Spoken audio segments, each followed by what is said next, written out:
This video talks more about adjective phrases, and it talks specifically about how the complement in an adjective phrase can be a prepositional phrase.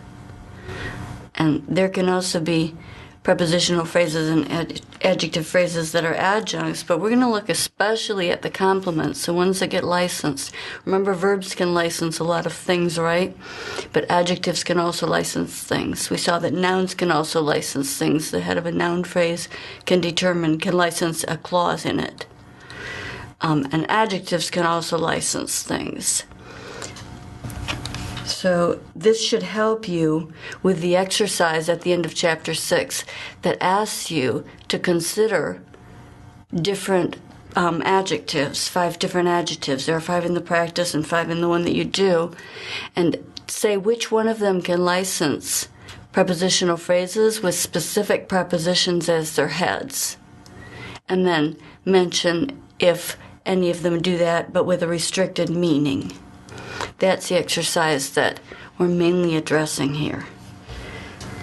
So first of all, let's look at some adjective phrases.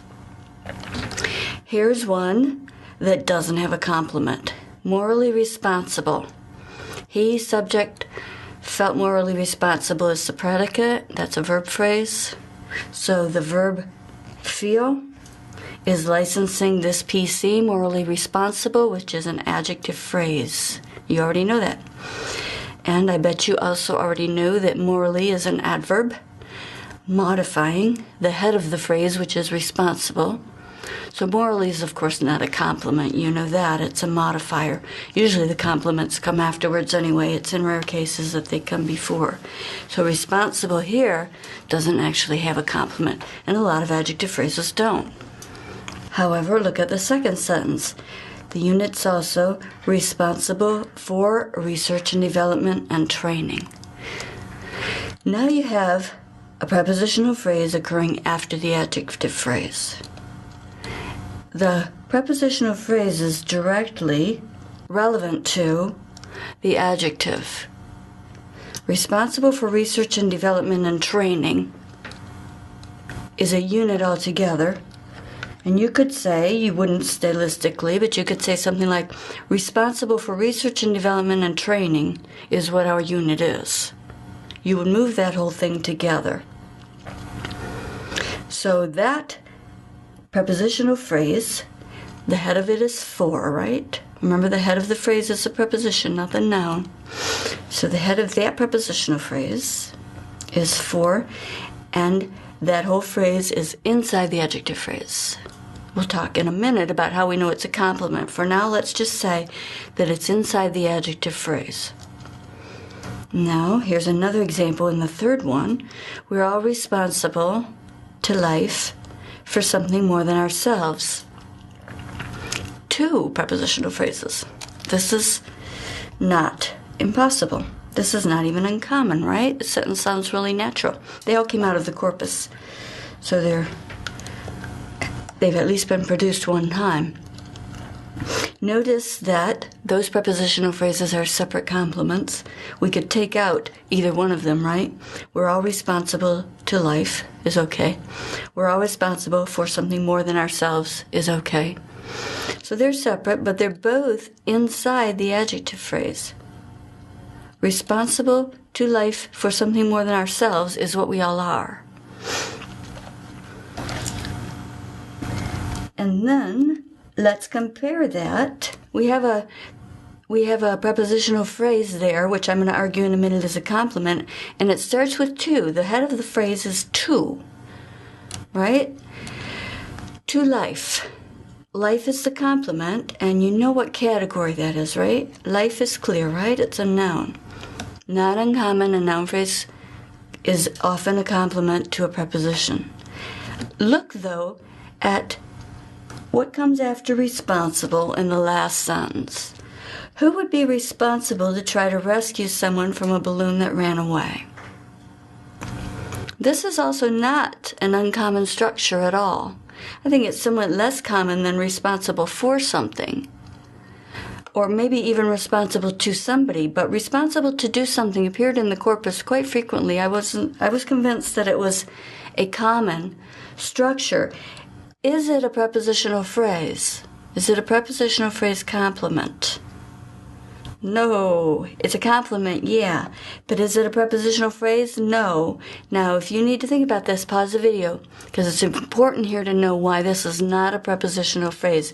When you go to do this exercise, you have to separate this kind of complement from a prepositional phrase. Do you get it? Okay, the key here is what comes after to. To try. Is try the object of a preposition? Well, it might be if it were something like for trying, but in this case we have to followed by a base verb. And you remember how we talked about those not being prepositions? This has come up a couple times. It's very important to distinguish an infinitive from a prepositional phrase. An infinitive is to, not any other preposition, only to, but it's followed by the plain form of the verb. So, to try is completely different from to life. To try is an infinitive and it's the head of a clause. So what we have here, what this sentence tells us, is that responsible, as its complement, can also have non-finite clauses, infinitive clauses with to. A lot of prepositions can. That's not even very unusual. The important thing here is that when you do this exercise, this is not what we're looking at. We're just not very interested right now in the fact that that adjectives can have clauses as complements. For this exercise, we're looking only at the prepositional phrase complements. So throw out any infinitives that you see in your results. Okay, now we've seen a kind of range here of complements that adjectives can have. The first one had no complement, the next two had prepositional phrase complements, and the fourth one has a clause complement, and we're ready to focus on just the prepositional phrase complements. The question now becomes, why am I saying these are complements when I said that sometimes a prepositional phrase can be an adjunct? And you know the key word here when we talk about complements versus adjuncts, right? Licensing. If it's the adjective that is choosing which preposition can head the complement, then it means that it's licensing it and it's a complement. How do we know? Swap out a different adjective or swap out a different preposition, and if we find that sometimes they don't go together, then the ones that do go together must be doing it because the adjective is licensing. Now let's look at some examples. The unit is also responsible for blah, blah, blah. We already said that that is a good sentence. We're all responsible to X for Y. That's also a good sentence, we've decided, right? What happens if we try to change the preposition? Is it okay to put just any prepositional phrase there? The unit is also responsible of research and development and training. That doesn't compute, right? We could sort of figure out what it was meaning. If it was a second language speaker, we'd cut them some slack and we'd figure out that they mean responsible for, but the sentence is crashingly bad. How about this? We're all responsible with life about something more than ourselves. You can sort of get a meaning from responsible about something more than ourselves, although the grammar is definitely bad. Responsible with life is so bad. Well, I guess it could mean that when you have a life, you take responsibility for it. But in any case, the grammar there just doesn't work. It seems like responsible wants specific prepositions to head the phrases that are its complements. They have to be complements because they're being licensed. Some of them are okay and some aren't. Let's take a different adjective. Interested is an adjective, right? Even though it has the form of a past participle, we know it's an adjective because we can say very interested, and we can say he is so interested in that, and we can say we are more interested in this than that, and this is the thing in which we are most interested. So interested is an adjective. let's see what kind of prepositions it works with. The unit is also interested in research. Good. It selected one that is headed by in. If we said the unit is also interested for research, we have a bad sentence. It doesn't license prepositional phrases headed by for. How about comfortable? We are all comfortable to life. We're all comfortable about life? No, that neither. We're all comfortable with life. Why is it with? Not for any good meaning reason. Just that's the grammar. It's licensing. It's just licensing. This is why we're going to say that adjectives license certain prepositional phrases, and why the exercise is asking you to consider those adjectives and figure out which prepositional phrases they will license. Now, when you look for adjectives followed by prepositional phrases, you'll find some, as we just mentioned a few minutes ago, that are adjuncts and not complements. So another trick with this exercise is to throw out the adjuncts. Throw out the infinitive phrases, throw out the adjuncts. So take a look at these examples. It has simultaneously distracted attention from those responsible through their inaction. Can we there's the adjective phrase there is headed by responsible, right? Responsible through their inaction. Through their inaction does modify responsible. So I will say it's inside the adjective phrase. It's definitely a prepositional phrase. Through can only be a preposition, right? And it has a noun phrase complement through their inaction. However, can we substitute other adjectives there? How about this? It has simultaneously distracted attention from those happy through their inaction. That sounds fine.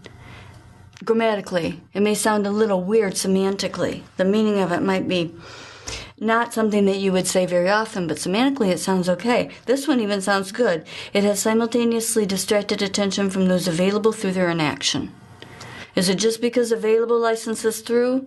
No, not so much. It has simultaneously distracted attention from those visible through their inaction, from those alive through their inaction. There's pretty much no adjective you can't put there and have a good sentence. Through their inaction is just an adjunct, right? It is inside the adjective phrase.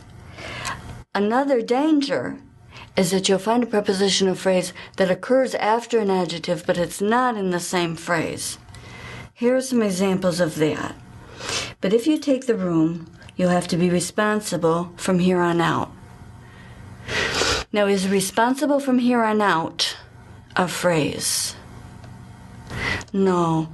You can tell because it's really easy to pull out the prepositional phrase and put it somewhere else. If you take the room, from here on out, you'll have to be responsible. You can move that. What it is it's inside the verb phrase, so it's modifying the verb. So it's pretty much like an adverb, and adverbs are the things that move all around in sentences, right? If you like to work on these from a semantic point of view, that might actually help you with this case. Because if you think about from here on out, modifying the meaning of responsible, it doesn't, right?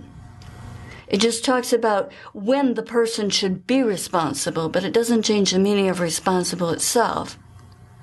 So both semantically and syntactically, you can see how it's not in the adjective phrase. What you have there is a verb phrase with an adjective phrase inside it, and then also a prepositional phrase inside it. The whole thing is a verb phrase. Here's another example. These anchors are available through drop-down menus. Through drop-down menus, these anchors are available. None of this would have been possible without you. Without you, none of this would have been possible. So when you get results, if you're afraid that you can't tell which ones are not inside the adjective phrase, just don't use the ones with the be verb. You see how these are be verbs? Be responsible, are available, have been possible. Almost all the ones that have the be verb have a prepositional phrase after the adjective that's not in the adjective phrase. Almost any time you find the be verb, adjective phrase, prepositional phrase, the prepositional phrase is not inside the adjective phrase. It's a complement to be.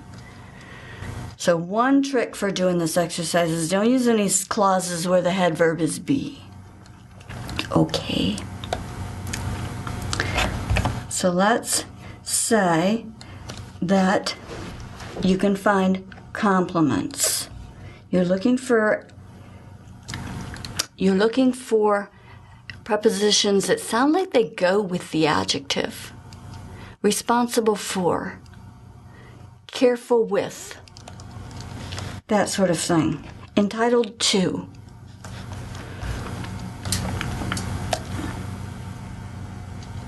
So let's do an example. Let's do a couple of examples.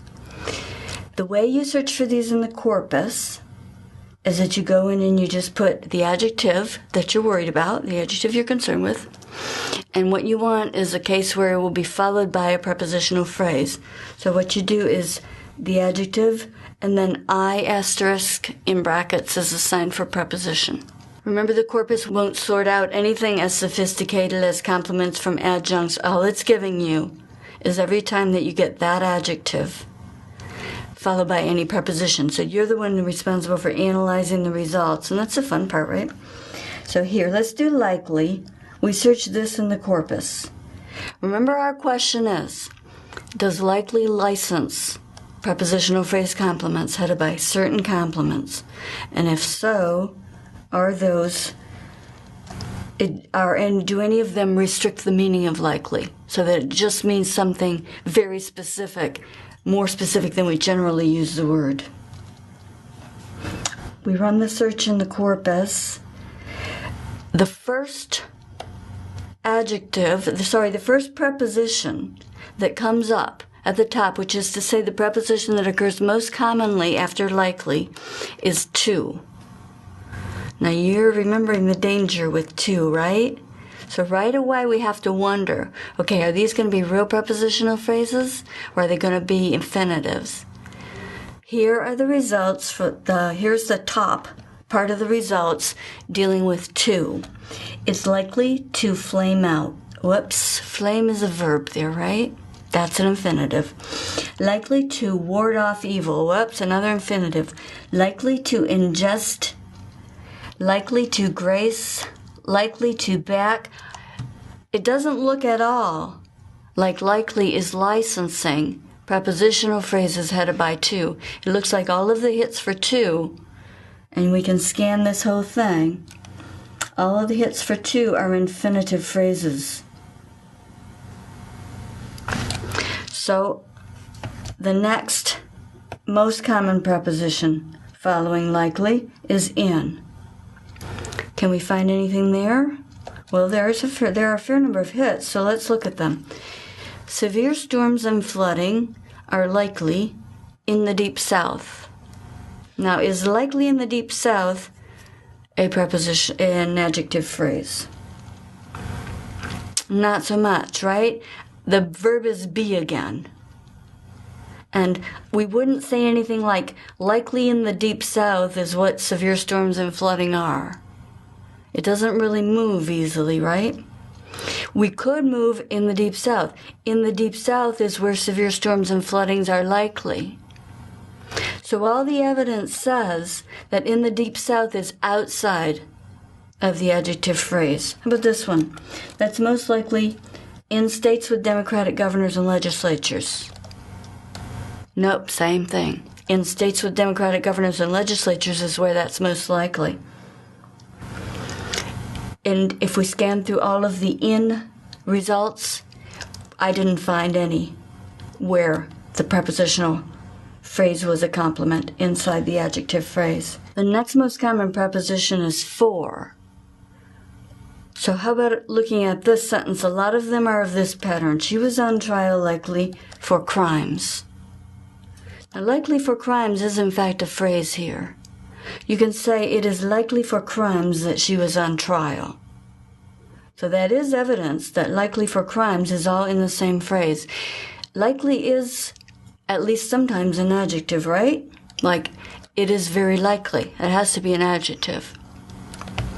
So our question now is likely the head of this phrase? If it is, then this should be a good example. She was on trial likely for crimes. Look what happens, though, if we take out likely.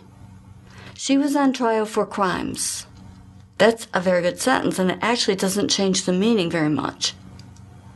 What happens if we take out for crimes? She was on trial likely. That sentence doesn't work. You shouldn't be able to drop the head of the phrase, right?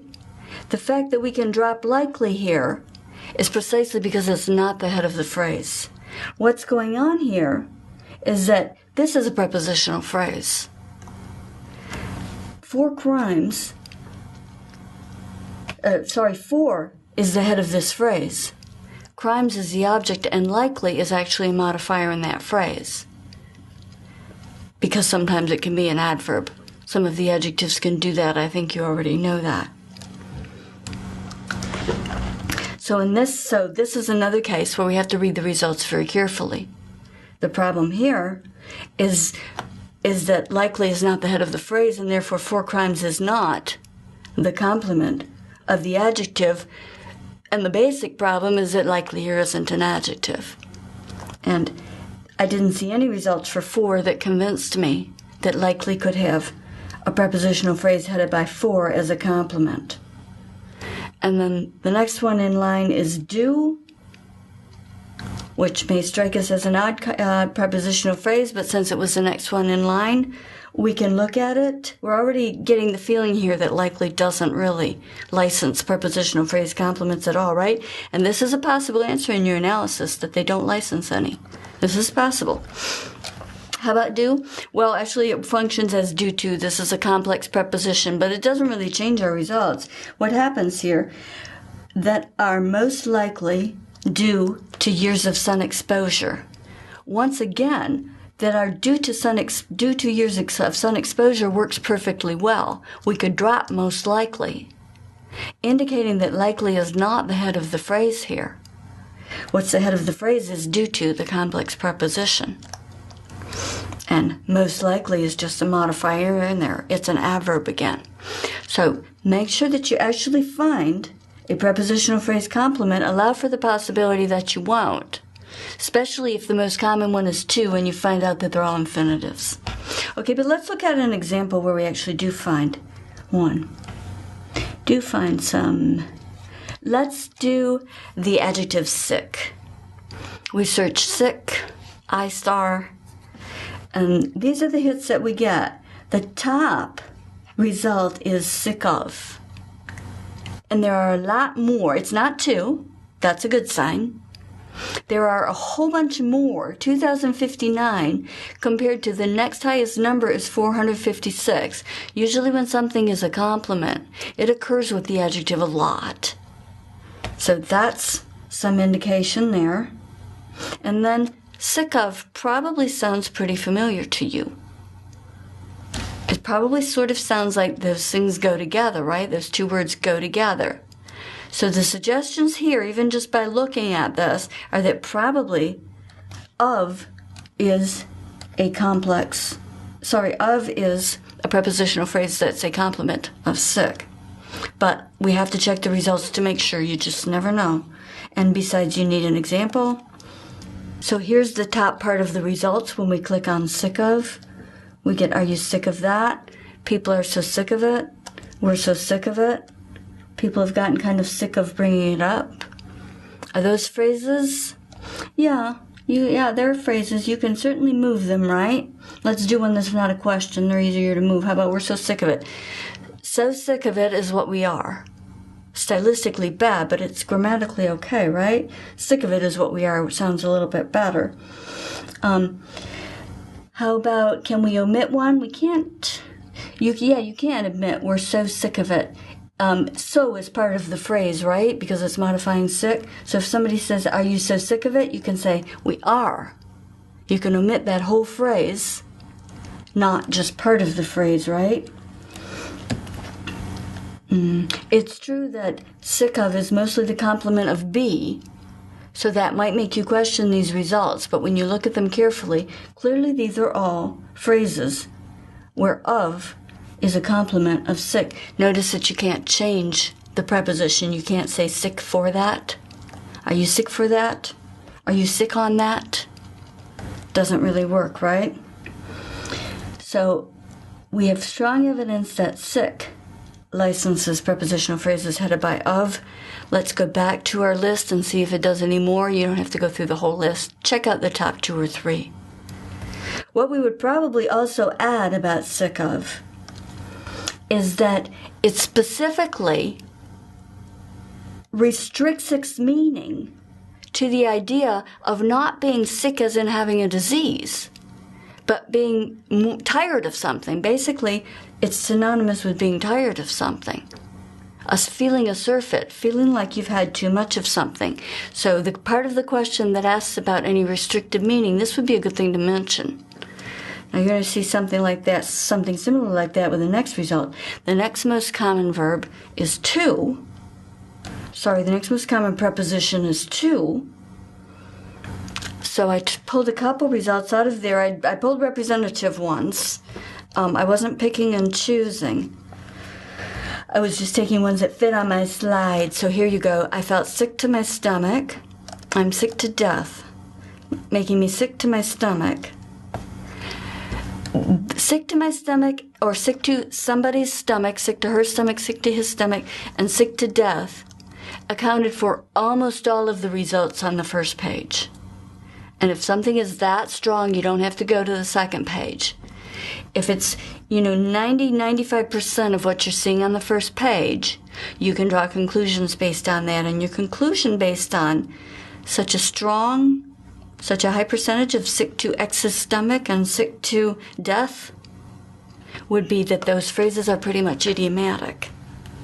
So you can't really make a claim that sick licenses two prepositional phrases with all kinds of complements. You're going to say that it does license them, but it appears to be largely restricted to 2 different idioms: sick to X's stomach and sick to death. Now, just to illustrate one more time how it's important to be careful, I put another sentence in here that didn't follow the pattern. How about this? The other 3 groups have had to leave to take their sick to a health clinic over the mountain. Now, is sick to a health clinic an adjective phrase? How about sick to a health clinic over the mountains? Is that one? No, don't be fooled. No. First of all, even if we include there has to go with sick, right? It's acting as a determiner. It's a genitive noun phrase acting as a determiner to sick, right? So first of all, we have to include that. So we have they're sick to a health clinic over the mountains. And even that doesn't work, right? We can't say they're sick to a health clinic over the mountains is what the other 3 groups have had to take or have had to leave to take. Either way, it doesn't work. Another clue that something's weird here is that if sick is an adjective, why does it have a determiner? They're sick. You don't say this sick or a sick. Why can you say they're sick? And the answer here is that it is an adjective, but it's a fused head. The chapter talked about those, right? And a fused head is a head not of an adjective phrase. You remember this, right? It's like the poor or the rich. That's a noun phrase. Even though the head is an adjective, it's fused with the implicit noun there or with something, and so it becomes a noun phrase. So they're sick is a noun phrase. Now we get a completely different analysis for this sentence, right? Take X, that's the direct object. Take they're sick, and then to a health clinic over the mountains is the complement of, not sick, but take, right? Take somebody somewhere. Take licenses a noun phrase and then a prepositional phrase all the time, right? Take me over there. So this is another example of don't assume that just because the prepositional phrase follows the adjective that it's its complement. All right, so search in the corpus. Search the adjective that you're looking for. I star in brackets. And then if it's to, be suspicious. And then otherwise check your results very carefully. And if there are prepositional phrase results in the corpus, and they looked like they're complements, then argue for about 2 or 3 of them. You don't have to go through the whole list of results in the corpus.